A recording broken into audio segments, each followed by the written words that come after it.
حضور پاک مبارک فرمائی ایاکم والحسد، اے مسلمانانو د حسد نزانو ساتے، فإن الحسد یأکل الحسنات، حسد دا سے نیکے خوری کما تأکل النار الحطبا، لکا اور چی خشاک سنگ خوری. خشاک دی پا اور کی واچاو لک سات پس چی گوری نو خشاک بختم شوی ایربت جوڑا شوی. دغرنگی که یو سڑی نیکی کئی، منس کئی، روجہ نیسی، حج کئی، زکاة و صدقہ ور کئی یا نور نیکے کئی، خودے پزڑکی دا مسلمان سر حسد ساتی، دا نیکے ولدا سے ختمی لکا اور چی خشاک ختمی. حسد ستوئی، حسد دیتوئی چے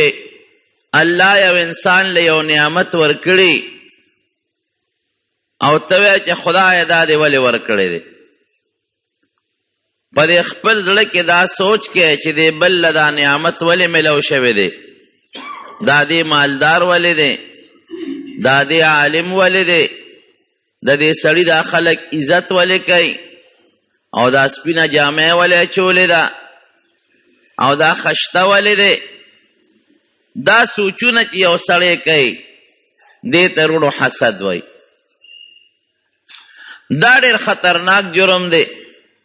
یو خو د حسد سره پړه کې مسلمان سره بغض راځي. څوک چې چا سره حسد کوي موږ پښتو کې کینه ورته وایو، بغض خامخا راځي. دویم دې سره کبر راځي په زړه کې، نو حسد ځان له ګناه ده او کبیره ګناه ده، ګناه کبیره غټه ګناه ورته وایي. او چې کم بغض پړه کې راغی بغضم گناه کبیره ده،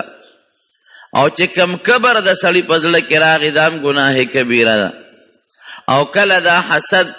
د مسلمان قتل او قتال ته ورسی، د حسد د وجې د بیا مسلمان مړ شي، یو لګي شي بل مړ کی، دا غټه ګناه شوه. دشمنی پکې راشي، یو بل سره روانه راشي، یو بل پسې خبرې غیبت کوي، بیا د دې ټولو گناہونو جرل حسد دے. خدای دیتی مسلمانو ساتی. پاسمانونو کڑن بے حسد دا شیطان کڑے دے. حضرت آدم علیہ السلام چکل اللہ پیدا کاؤ نو دے فرشتو سر یو مشورہ غندے اکلا چیز پا دے بخت ازمکا یو خلیفہ پیدا کم سنگم خواخا دا. نو فرشتو مخ کے پدې مخ د ځمکه پیریان لیدیو، پیریان الله مخ کې پیدا کړیو، پیریانو یو بل سره قتل و قتال کول، یو بل به وجل، او پدې ځمکه کې فساد کاو. نو فرشتو دغه تو قتل چې دا خلیفہ په ځمکه کې پیدا کې، اب هم لکه د پیریانو غوندې وي، دی به هم په ځمکه کې فساد کوي او قتل و قتال به کوي. نو فرشتو الله ته وی الله پزمکه کې نور مخلوق ما پیدا کوا، زمون خدا رای ده، ځکه مونږ د پیریانو حالت پزمکه کې لیدلې دی. دی بم یو بل سره قتل و قتال او جګړې کوي او فساد بکې، الله ته به خپه. بیا د فرشتو د الله په خفګان خفګانو، الله بیا به ته خپه. او که عبادت له پیدا کې، نحن نسبح بحمدک ونقدس لک، خدای مونږ ته عبادت کوو کنه بل چاته ساجد. الله وی انی اعلم ما لا تعلمون، مال چې کومه پوهه شته نو هغه پوهه ستاسو نشته، یو خلیفہ پیدا کوم. شیطان دا خبرې واورېدې، هم پې پیش ځکه دې بره په فرشتو کې اوسېده. دومره عبادت دی شیطان کړی چې د هغه خپل عبادت په ذریعه اسمان ته رسېدلی او د فرشتو په ډله کې بالته اوسېده. رب العالمین د آدم علیه السلام د جوړولو دپاره د ځمکې نه خاوره خټه راغونډه کړه او هغه خاوره په جنت کې یو ځای کې د هغې نه د آدم علیه السلام یو تابوت جوړ کړ، لا روح یې پکې نو اچولی. نو فرشتې به هم پې ګرځېدې چې ردنه به خلیفه د الله جوړېږي، او شیطان به هم پې ګرځېده چې ردنه به خلیفه جوړېږي. شیطان چې راغی دې له تنګړی ورکړه دې خېټې له، چې ورکړه ټنګ ټنګ یې کول، یاره وی شی نقصانی دی ښه ځکه کم شی چې ټنګ ټنګ کوي ډډي دا خراب شي وي کمه اونه چې ټنګ ټنګ کوي ادنه ډډه هغه خرابوي او کم لرګی چې ټنګ ټنګ نه کوي دنه ډډه نه هغه ډېر قیمتي وي نو چې دا خېټې له یې تینګړی ورکړه او ډډوالی ته معلوم کړو چې دا خو ټنګ ټنګ کوي دنه ډډ دی وی شي کې نقصانات ډېر دي دا حقې وخت نه د پړه کې ګورې حسد د حضرت آدم علیه السلام سره پروت و عبادت بره زه کوم په اسمانونو کې او خلیفه الله بل جوړی پیریان شته زما بچی او زما اولاد پکار دی چې ما ته حکم وکړي چې دا خلیفهګان شي نو بل به خلیفه پیدا کوي بغض حسد واغشت کله چې حضرت آدم علیه السلام کې الله روح واچو او انسان یې ته جوړ کو نو الله حکم وکړ دې ټولو ته دیم پکې موجود و خو فرشتې زیاتې وې او دې پکې کم و اسجدوا لآدم ځکه نه دې آدم ته سجده وکړې فسجدوا الا ابلیس ټولو فرشتو سجده وکړه سره د دې چې فرشتو دا مشوره ورکړې وه چې مې پیدا کوه هغې شیطان نه مشوره نه وغوښتې شیطان ته نو ویل چې آدم پیدا کوم شیطان دا نو ویل چې مې پیدا کوه او فرشتو دا ویلو چې الله مې پیدا کوه نو پکار دی چې بغض کوو حسد کوو چې فرشتو کړی چې الله مونږ خو درته وی مې پیدا کوه نو تا ولې پیدا که الله مونږ خو وی چې خلیفه ته ضرورت نشته تا ولې دی جوړ که یاره مونږ خو ورته سجده نه کوو نه فرشتو دا ونه وی بس یو خپله مشوره د خپلې پوهې متعلق الله له ورکړه او بیا د الله د فیصلې مطابق د الله فیصلې ته سر ښکته که الله ته وی چې سجده ورته وکړه ودرېږه سجده ورته کوو حضرت آدم علیه السلام ته ټولو فرشتو سجده وکړه ابلیس ونه کړه چې فرشتو سر اوچت که ویې کتل چې دې سپېره خو ونه کړه نو هغې دویمه د شکریې د وجې نه وکړه شکر دی الله چې موږ داسې سپېره نه یو لکه دا سپېره چې الله دې تپوس کوي ما منعک ان تسجد لما خلقت بیدی ما په خپل قدرت او په خپلو لاسونو یو انسان پیدا که یو خلیفه تا ولې ورته سجده ونه کړه څه چل نه زما اډر درته ما پیدا کړی دی دا خو زما حکم منلو وی خلقتنی من نار و خلقته من طین زما شان زه دومره راکوټې نیم چې د ترې سجدې کو زه خو ډېر اوچت شی یم د اور نه پیدا یم رڼا کوي رڼا لمبه کوي اور اوچت بره خیجي خټې نه دی پیدا دی تک توره خټه څخه بدبویه خلک پې پلیتي ګندګي او خپېږ دي نو ماله څه مناسب دی چې د ده ته سجده وکړم فرشتو دا ونه وي چې موږ د نور نه پیدا یو د اور څه شی دی نور رڼا ده رڼا اور څه شی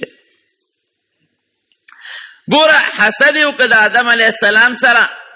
چې تا د خلافت دا لوی منصب دله ولې ورکې ماله ولې نه راکې زه له ده نه مخکې پیدا یم دې زما نه وروسته پیدا شو ما عبادت کړی دی دی بلا کوي زه د اوره پیدا یم دی د خټې نه پیدا دی او زما بلا بچی دی په مخ د ځمکه نو ماله ولې خلافت نه راکړی چې دله ورکې د هغې حسد د وجې څونه ګناهونه پیدا شو یو یې کبر وکړه حسد سره کبر لازمي دویم د الله سره مقابله وکړه د الله حکم یې ونه منه او دریم الله سره په مقابله کې پرېوت الله ورته وي ښه دی ونه کړ وي ښه مې کړي دي ګورو به ګوره الله ته یې بړې ووالې ګورو به دی به ته خلیفه کې او د بچي به په دنیا کې پیدا کېږي یا هر ځای کې چې پیدا کېږي زه پوه شه او د دې بچو سره پوه شه دله به د هر طرف نه په ده حمله کوم د مخې نه به یم پې کوم د شا نه به یم پې کوم د ښي طرف نه هم د ګس طرف نه هم د بره طرف نه هم او چې الله ستا کوم د ده نه امیدونه دي یو به نه پوره کېږي ګوره خدای سره مقابله شو حسد دونه خطرناکه ګناه ده نو په اسمان کې لومبې حسد دا چا وکړه دا شیطان وکړه ابلیس په ځمکه کې بیا لومبې حسد چا وکړه د آدم علیه السلام زوی قابیل دا به قاعده وه چې د آدم علیه السلام بیبي و حضرت حوا علیه السلام د هغې نه به دوه بچي برخ پیدا کېدل یو به هلک و یو به جینۍ و یو غلطه خبره مشهوره ده وی سار به هم بچي کېدل او مازدیګر به هم کېدل دا دروغ دی دا غلطه خبره ده لکه څنګه چې عام د انسان په 9 میاشتې کې یا څه کم زیات اولاد کېږي دقسې بچي به پیدا کېدل خو الله به زر زر لویول.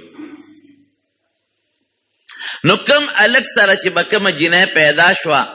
هغې سره به د هغه نکاح منه وه او بل کال چې به کوم الک او جنۍ پیدا شو د هغې به هم یو بل سره نکاح منه وه. د یو کال الک له به د بل کال د هغه بل برغونې خور په نکاح کړه او د هغه بل برغونې خور به د دې مخکني برغونې رور سره په نکاح کړه. اتفاق دا چې قابل سره کومه خور پیدا شوه خشته و ښکلې و او حابیل سره چې کومه خور پیدا شوه خشته نه و ښکلې نه و. حضرت آدم علیه السلام د الله د فیصلې مطابق او د شریعت د قانون مطابق دواړه زامن کېنول. قابیل ته وی د حابیل برغونې خور به تا ته په نکاح کم او حابیل ته وی چې د قابیل برغونې خور به تا ته په نکاح کم. قابیل لوچت شوی دا ولې دا چرته کېږي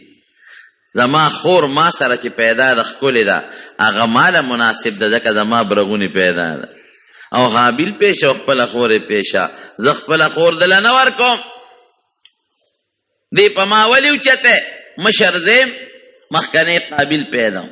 مشر زیم خور زما ښکلې ده او دا ته دله ورکې دا نه منم. ګوره حسد یې وکړه د حابیل سره حسد وکړه چې دی به څنګه زما خور په نکاح اخلي نو څومره ګناهونو کې مبتلا شو. یو ګناه خو یې دا شو چې د آدم علیه السلام پلار یې دی هغه سره یې ډغره وواله. دویم د خدای پاک حکم یې ونه منه الله سره یې ډغره وواله. او دریم څه کوي شیطان راغی وسوسه یې ورته واچوله وی هر کله چې ستا دا خور به هغه ته په نکاح کېږي ځکه دا قانون دی. وی څه وکم وی دا رور دې مړ که لار به درته خالي شي. آدم علیه السلام دواړو ته بچې یو چل درته ښیم قرباني وکې چې د چا قرباني قبوله شو او په حق یې ځکه ما خبره خو منې نه. هغه زمانه کې به د خیرات د قبلېدو دا طریقه وه چې د بر نه به اور راکوشو هغه شی به وسوځو نو چې د چا خیرات به قبول و اور به سوځاو او چې د چا اور به خیرات ونه سوځو دا به د نه قبلېدو نه ښه وی قرباني وکې. نو د قابل به پټي کرل زمیدارو او حابیل به ګډان او چیلې ساتلې حابیل. نو حابیل لاړ یو خشته ښکلې ګډې راوست او هغه د الله په نوم ذبحه کړ او په یو غر د پاسه هغه غوښه کېښوده او قابل کې هغه فطرت پروت و دشمني حسد د خپل پلار خبره هم نه منله هغه سسخا غنم منم غله راواغشته او دا د خدای په نوم خیرات په یو غر یې کېښوده اور راغی د حابیل هغه ګډې وسوځاو او د قابل هغه غله هغه سخا قبوله نه شوه. آدم علیه السلام ورته وویل کنه وګوره وی د هغه قرباني قبوله شوه ستا قبوله نه شوه په حقه دی او ته په ناجیز یې. نور هم حسد زیات شو چې ښه د هغه قرباني قبلیږي او زما نه قبلیږي نه منم د پلار دا فیصله. حضرت آدم علیه السلام حج له لاړ او قابل را لګي شو شیطان ورته وسوسه واچوله وی دا رور دې مړ که لار به درته کولو شي او که دا رور دې جمدي وي نو ګورې ستا دا خور هغه خامخا ورکوي. بس اوچت شي او کاڼې را واغېسته او دې حابیل ته وایي د دې فیصلې نه صبرېږي او که نه صبرېږي مړ دې کوم او دا خو زما د پلار وینا ده زما پلار پیغمبر دی او دا د خدای وینا ده. وی وجنم دی وی که ته مې وجنې ما انا بباسط یدی الیک لاقتلک انی اخاف الله زه د الله نه یریږم که ته مې وجنې مړ مې که خو زه لاس در باندې نه پورته کوم. قابل لګې شو حابل یې مړ که. حضرت آدم علیه السلام راغلی دی حج له بیت الله له چې واپس ځي علماء لیکلی دي نو بعضې څیزونه بدل بدل دي. په بعضې اونو کې میوه نشته په بعضو اونو کې غنې او ازغي پیدا شوي دي.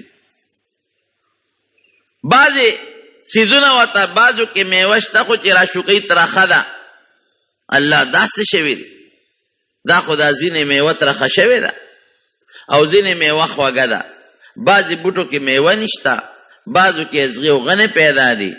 حضرت جبرائیل علیہ السلام ولا راغی وی دا انقلاب پا دی مخ د ځمکه ولې راغلی دی وی دا ستا یو زوی قابل لګی شوی دی هغه بلې وجلی